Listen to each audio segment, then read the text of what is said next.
Video చూసే వాళ్ళందరూ video తీసే వాళ్ళకి పని ఏం లేదు, వాళ్ళకి ఏం తెలియదు అనుకుంటారు. లాస్ట్ టైం నేను బ్లడ్ ఆరెంజ్ అని ఒక వీడియో పెడితే అది బ్లడ్ ఆరెంజ్ కాదు గ్రేప్ ఫ్రూట్ అని చాలామంది అన్నారు. ఈ రెండు డిఫరెంట్ ఫ్రూట్స్ అనమాట, సేమ్ అయితే కాదు. ఈసారి ప్రూఫ్తో సహా చూపించాలని 2 ఆరెంజెస్ తీసుకొచ్చాను మీకు చూపించడానికి. అలాగే కట్ చేసి కూడా చూద్దాము 2 ఎలా ఉన్నాయో. చూడండి బ్లడ్ ఆరెంజ్ ఎలా ఉందో. సో దీనిలోంచి జ్యూస్ కూడా మనకి అచ్చం బ్లడ్ లాగానే వస్తుంది చూడండి. ఇప్పుడు గ్రేప్ ఫ్రూట్ కట్ చేసి చూపిస్తాను. ఇదైతే కనుక మనకి అంత రెడ్డిష్ కలర్ లేదు, కొంచెం కానీ కలర్ అయితే నాకు బాగా నచ్చింది ఇది. సో చూసారు కదా 2 లోపల ఎలా ఉన్నాయో.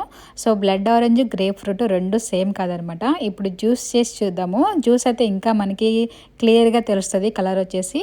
సో బ్లడ్ ఆరెంజ్ చూడండి చిన్నకాయ కదా, సో ఈ మాత్రం జ్యూస్ వచ్చింది. అండ్ కలర్ చూడండి ఎలా ఉందో అసలు. ఇప్పుడు గ్రేప్ ఫ్రూట్ చూడండి లైట్ కలర్లో ఉంది. మనకైతే బ్లడ్ ఆరెంజ్ వచ్చినంత రంగు రాలేదు. ఇది కాస్త పెద్దకాయ కాబట్టి కొంచెం ఎక్కువ జ్యూస్ వచ్చింది.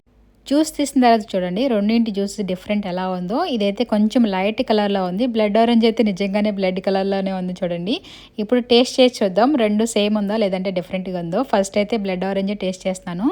ఇది కొంచెం స్వీటిష్ ఆరెంజ్ లాగా ఉంది. అండ్ ఇదైతే కనుక కొంచెం ఆ ట్యాంగ్ కొంచెం వచ్చిందనమాట పుల్లగా. సో కాకపోతే 2 కొంచెం ఆరెంజ్ లానే ఉన్నాయి, కొంచెం మైల్డ్ డిఫరెన్స్తో. చూసారు కదా, మీకు కూడా దొరికితే ఒకసారి ట్రై చేయండి, టేస్ట్ అయితే బాగుంది. So blood orange and grapefruit both are not same.